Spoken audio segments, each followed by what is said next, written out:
last year, while I found some books that I loved and explored more of those authors' works so I could continue to add their backlog onto my TBR, some other authors didn't quite get that chance. Or, at the very least, I am desperate to keep exploring sooner rather than later.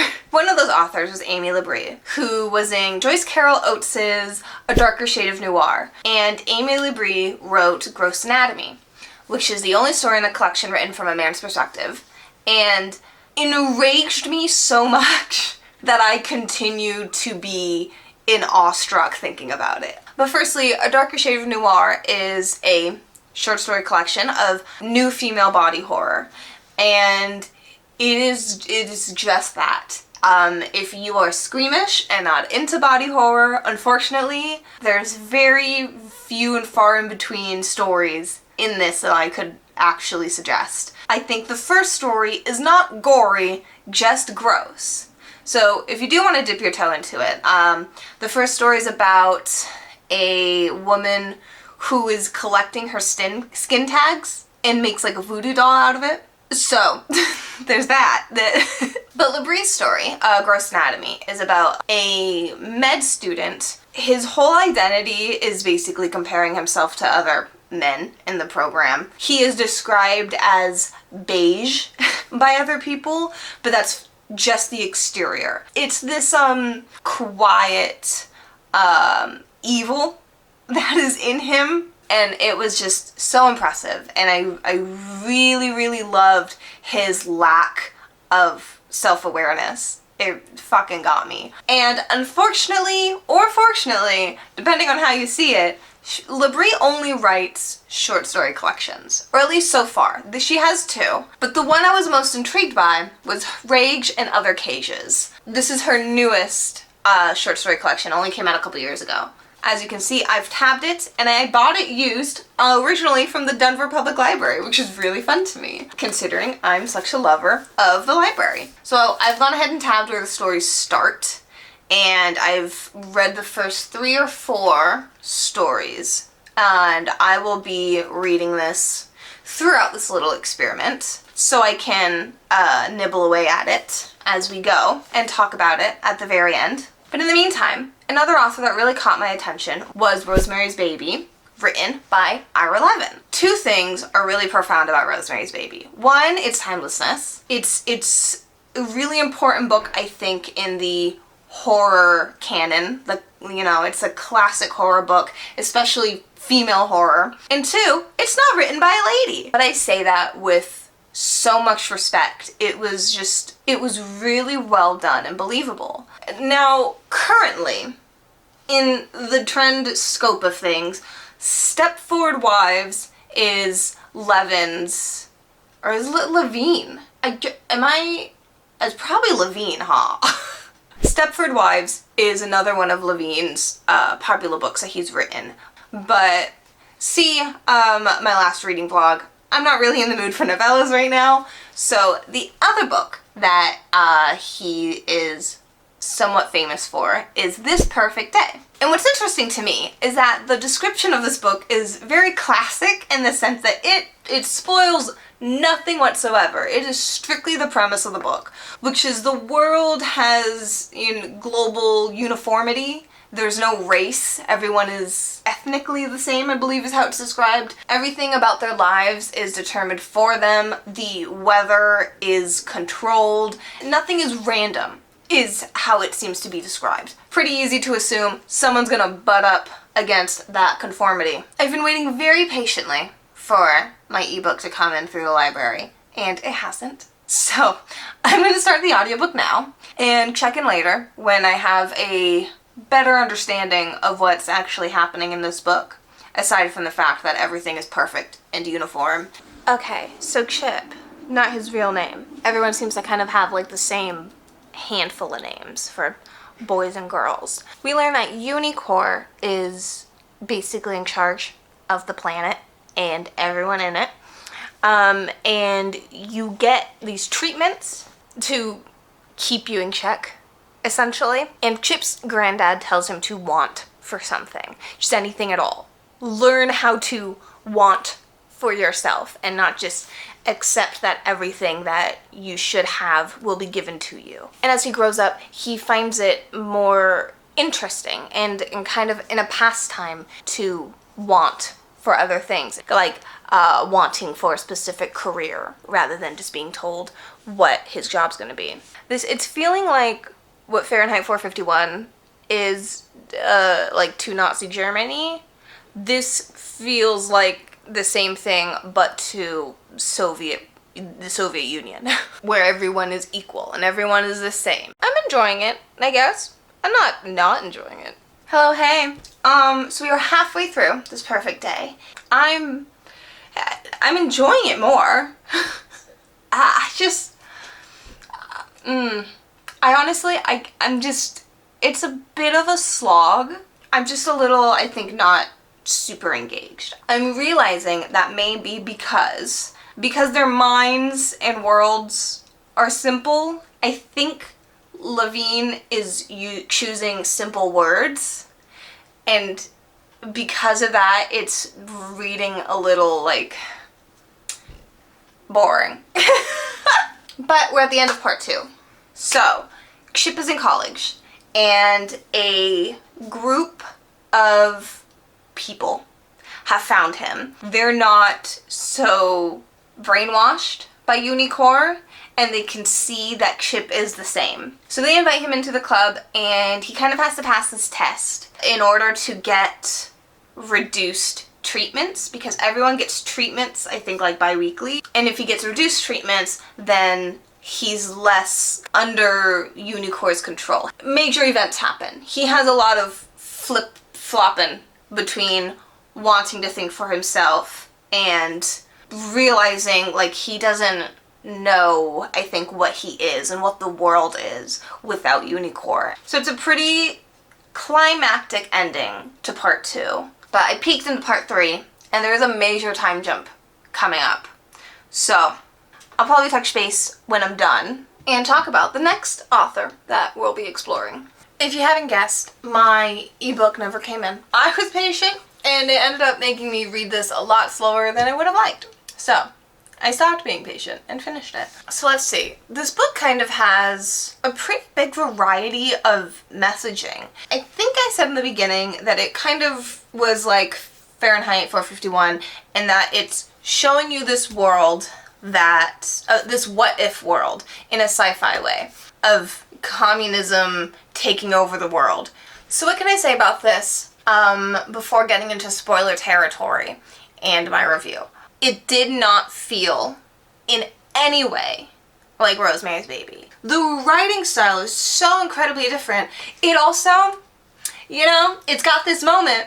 Levin with Stepford Wives has kind of made a small name for himself. Well, I don't know about small. He's a more feminist author for being, you know, a male author in the 60s and 70s. He's somewhat, at the very least, known for being more of a feminist author. And knowing that, I would say this book doesn't taint that image, but it is a speck. It's a blob. It's not a speck. Of like, are you sure about that? It really upset me. But overall, the story has, you know, the themes of freedom, naturally, but also immigration and colonization, just sticking to who you are and listening to your heart and not giving into conformity in any way. And a lot of people really love this book for those reasons. I just didn't care. I just wasn't engaged. I really wasn't. I honestly was kind of forcing myself to read through this sometimes. But I don't think I am the majority in that. So there are some trigger warnings in this for sure. And if you're not interested in reading the book, then let's get into the spoiler territory and just talk about this last half of what I didn't love and what kind of, I think, is also largely making me give this a 3 stars rather than like a 3.5. Because I think it could have been. It really could have been. But it's not. So let's talk about that. So in part 2, Chip is getting tested, but in real life and medically, of if he's going to get reduced treatments and reduced hormone suppressions. And then, so Chip starts translating old books and finds out there are these islands hidden on the map. And Unicorn kind of not so perfectly covered up these islands. He's kind of guessing, he's like, why? Why wouldn't they do this better? But also, this must be where people are going who aren't treated by Uni. He gets caught researching this stuff and goes on a bit of a rampage, freaking everybody out and telling his doctor, he's like, we shouldn't trust Unicorn. And the doctor's like, okay, get the police. And so Chip gets captured, re-tranquilized, gets his hormones totally suppressed once again. And while he is kind of knocked out in Unicorn's control, they put him under a drug that makes him out everyone that was also getting these suppressants for the sake of having freedom of thought. And we learn that King has already killed himself because he knew what was going to happen. All that is to say, in the time jump, Chip is living a happy, peaceful, go-lucky life, and one day kind of just remembers that things used to be different, and that he's like, oh yeah, I used to think for myself. You've been under hyper-surveillance. You're still getting drugged out of your mind every few weeks, but you just so happen to remember this, and you just so happen to believe it enough to stop taking your treatments. He remembers one of the women that were in the group and goes to her, kidnaps her, to be like, you used to have freedom of thought, remember? Yeah, okay, I'm just gonna drag your ass with me, and we're gonna go hike over so we can take a boat to one of those islands that Unicorn doesn't control. She's obviously against this because she is equally tranked out of her mind, but after a couple of weeks, she does start to remember, and she remembers that Chip is the reason that King offed himself. And so she gets violent with Chip. Chip is like, why can't we just, have sex and enjoy our hormones? And so he assaults her and is very, why can't you just stop fighting? During this whole thing, and it's so fucking uncomfortable, and she's fighting him the whole time until she kind of just gives up and has no choice to submit because he's fucking her. And afterwards, I think the next day, she's kind of like, you're right, I'm sorry. It's like, what the fuck? The scene in general, because it could, I get it, it's Chip having this moment of giving into, because they're very fearful of people who are not getting Unicorn's treatment. And so it's supposed to be this moment of him kind of becoming animalistic, realizing the fact that they have control over themselves, and that new release of the id part of your mind, and having to learn to control that. And that's cool, I get that. That's, sure. But the fact that she's like, damn, you're right.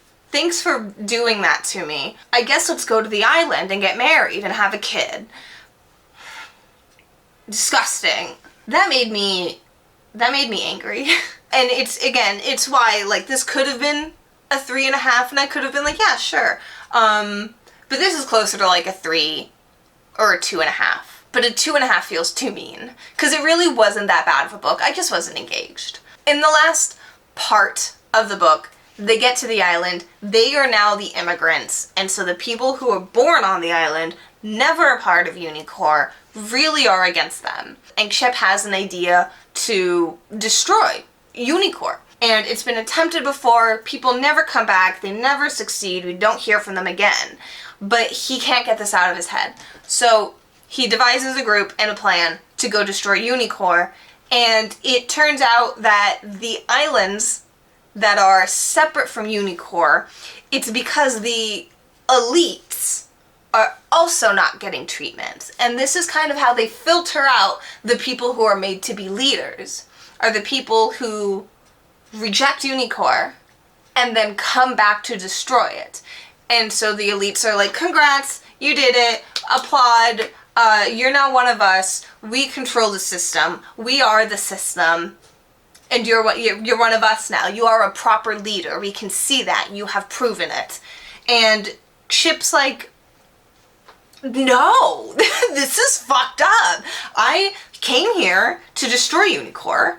I'm gonna fucking destroy it. And he does. And like, that's cool. He does not willingly give into the conformity, even though it's now in his benefit. He knows that just because he has the power doesn't mean the power is now suddenly good.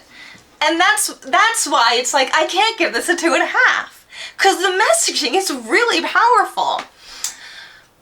But fuck, to get there it wasn't awesome. It wasn't awesome. So let's get out of the spoilers. I'm sticking with the 3. Did this turn me off of Ira Levin? Or Levin? I don't think so. I still want to try some of his other books. Stepford Wives still isn't exactly super interesting to me, but he has others that I think I will dip my toe into, like Veronica's Room. But he's known as this very feminist male author. So I want to fucking see that. I want to give him another chance. We're not doing that in this video though.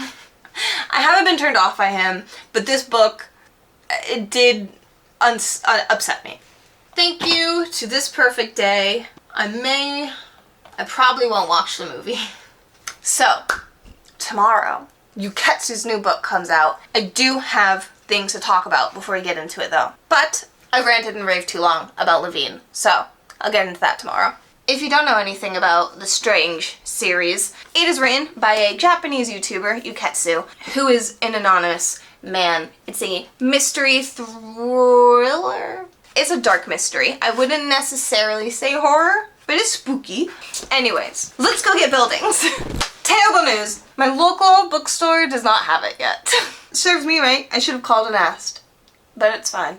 They got my name. They'll call me when they get it. That's fine.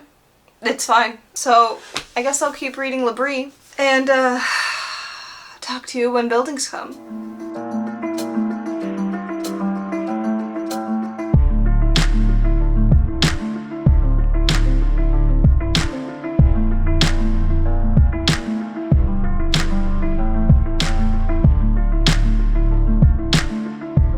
Look at this chunker, my goodness. Like, in comparison, look.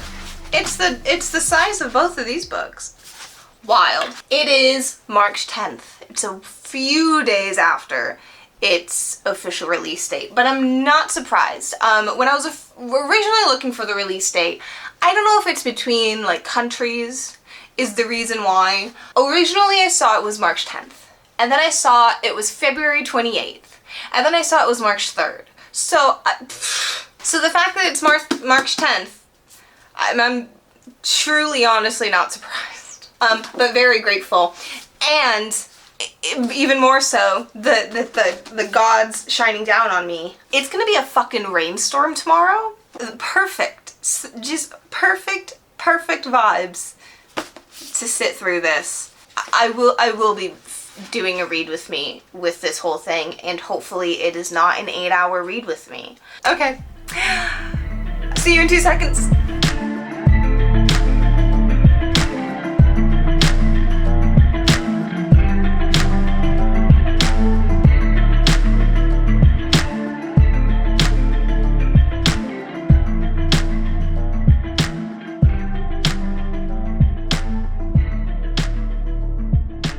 Before we dive too deeply into Strange Buildings and what I thought of it, I realized I didn't talk at all about why I liked Yuketsu's writing and why I wanted to include him in this video. I was too excited.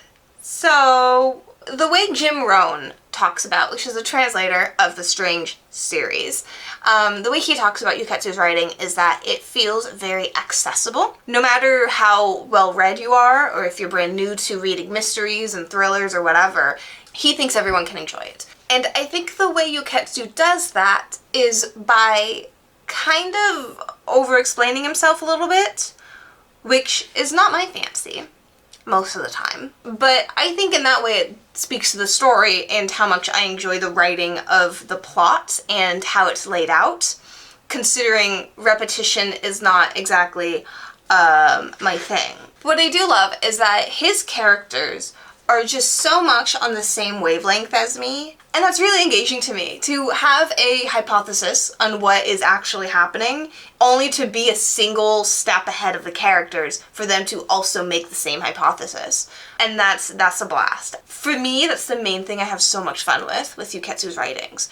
At least for Strange Buildings, that stood out a lot. I also think another reason why the translator is saying it's so accessible is because there aren't any tricks. The book isn't actively trying to deceive you. So having gone in totally blind to Buildings, what surprised me is that pictures and houses are completely different narratives and writing styles. Apparently on Goodreads, Houses and Buildings are their own series, where Pictures is not a part of that. And I'm inclined to disagree. I think they take place in the same universe. And I kind of want to say that's incredibly obvious, because there is a through-line character in Pictures and in Houses. For me, because of the narrative structures between Pictures and Buildings, unfortunately, I just like Pictures a hell of a lot more. It's the difference between the joy of discovering the story and the connections and finding the pieces themselves as you put the puzzle together. Whereas in Buildings and Houses, it's more like you're given the pieces and kind of watching someone else put the puzzle together perfectly. And that is just a little less fun for me. What is also interesting is that Buildings takes place in reality. I haven't read it, but CZ's World, which is a YouTube channel, did a fantastic summary of the universe in multiple very long videos. But The Ring takes place in reality, where a book is written, a movie adaptation is made of it, an English version of the movie is made of it, and the series goes through the changes of the story of The Ring and what's happening with all these adaptations and expansions, and it's incredibly interesting sounding. And Yuketsu is doing a similar thing where it takes place in our reality, where Buildings exists in a world where Houses has been published. And as much as I love that, I think what falls apart a little bit for me is the author character is stupid. He doesn't do anything but collect these stories and then gives them to his friend to solve. Ultimately, I think I set myself up for failure. I wanted this to be a lot closer to Pictures than Houses, and it wasn't. But it wasn't meant to be, right? That's what happens sometimes when you go into books blind. You create your own hypothesis, and it's like 2 seconds of research would have told you otherwise. Even so, though, I really had a lot of fun with this, and that's the main thing.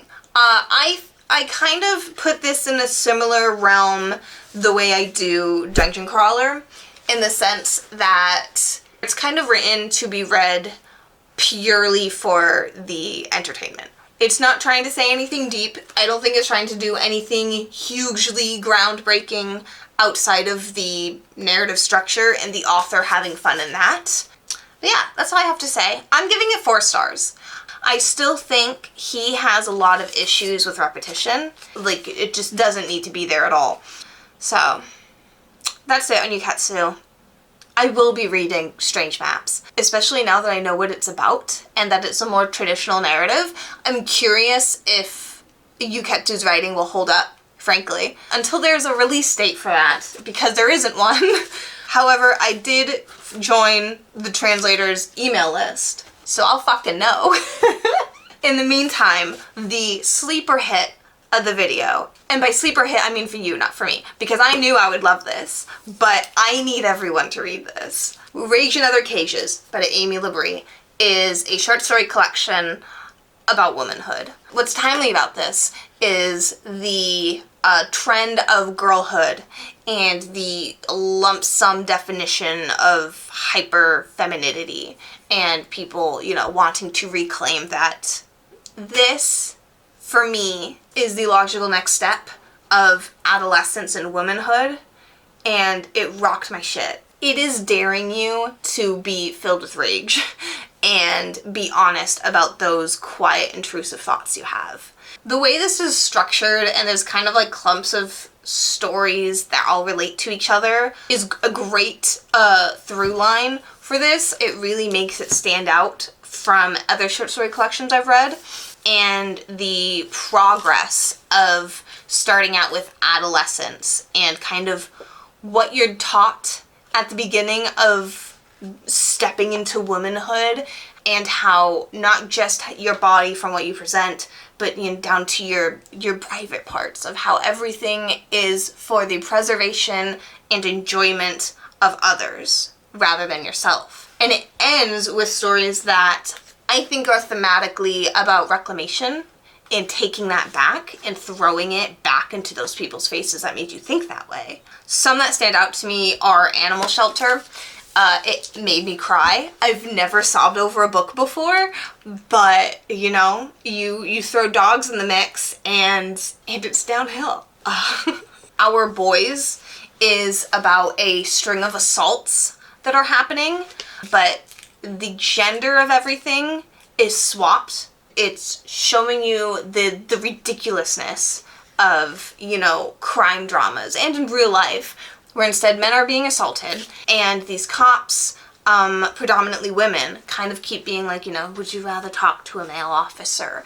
And very subtly sexualizing them and saying it's like, it's wrong to say they deserve it and that they were asking for it, but also you're wearing skinny jeans and a low-cut top, like what the fuck do you expect? I think it's a fantastic example of her dark humor and how seriously that story is taken.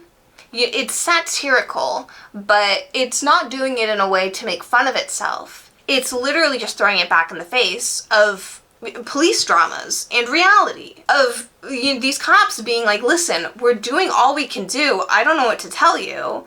And then the answer is obvious. The other one of my favorites is Whistling in the Dark, where it opens up and she's on her third date with this man. And he leans forward to whisper, do you have a rape fantasy? And she's like, oh, fuck yeah. And goes on to explain how she can't live without thinking about that constantly, because she has to forever be aware of the fact that it can happen by anyone. And it's like just a matter of fucking life. That's all it is. And she is throwing that in his face and making him feel like shit, and it's fantastic. And I loved it.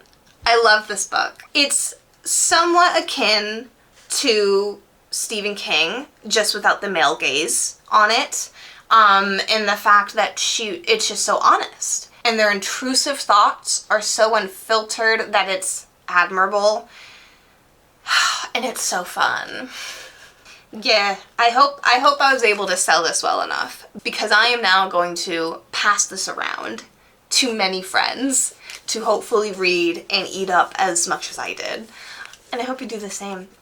I also hope desperately that your library has any copy of Amy LeBrie. She is in some other short story collections. She does have another one of her own called Wonderful Girl. So there we have it for our shining beacon star of a book in this video. Thankfully, none of these, pretend Ira Levin is here, none of these made me totally turn off from these authors. I truly believe Ira Levin has way more in store than I have experienced. And that Yuketsu is an author that I will enjoy no matter how casually until the very end. And I desperately pray for LeBrie to write more. I'm begging. Until next time, thanks for watching. If you liked the video, please like the video and subscribe if you're interested in watching more. / if you're interested in the read with me's, which is largely what we do here. Doubtful I'll finish as many books next reading vlog, but I'll be reading far, far more. So, follow me on Storygraph or Instagram to keep updated on that, and I'll see you in the next one.